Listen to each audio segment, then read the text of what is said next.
Hi there. In today's video, we're going to address the question, what is the first step of the process if I'm thinking about buying a home? Hey, it's Kyle No with First United Realty. I'm going to chat with you a little bit about the process this morning.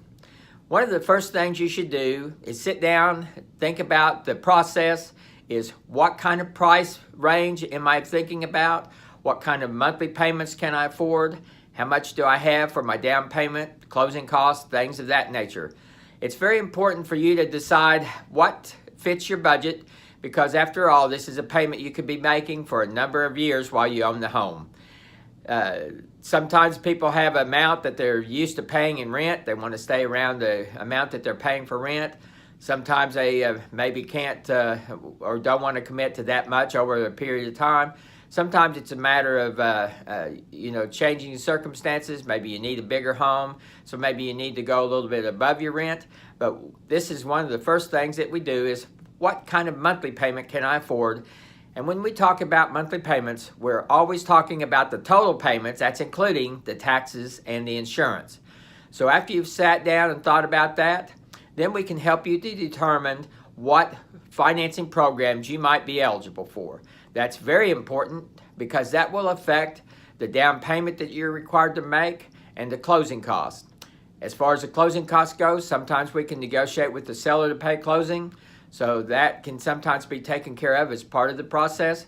But as far as down payment goes, you're not eligible, more than likely, for all the programs that are out there. So what we do is we sit down and talk to you about the different programs, find out what's important to you, and then we'll go from there. But this does include, as I said, determining the monthly payments you're eligible for. So once we decide which programs you might be eligible for, this could include down payment assistance.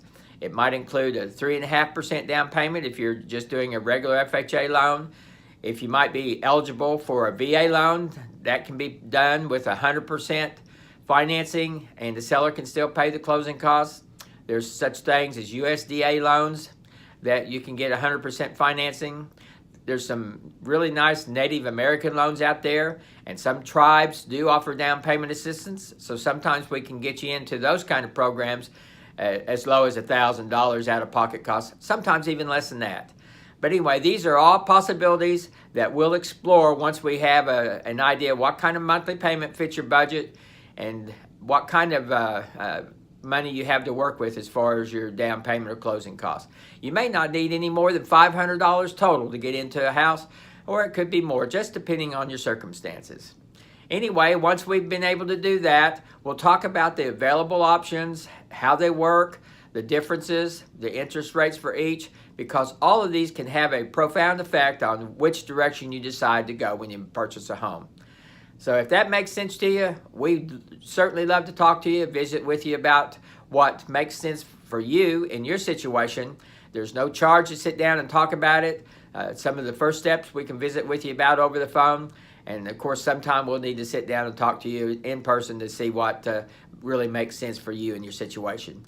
So if you're thinking about buying a home and that's something that's important to you, I suggest we get together first on the phone just to kind of chat, make sure you're ready to move forward with exploring your possibilities. And then after that, we'll do everything we can to help you become a homeowner. Thanks for taking a look at this video, and we'll have the second part series out here in the next few days. Appreciate and hope you have a great day out there. Bye-bye.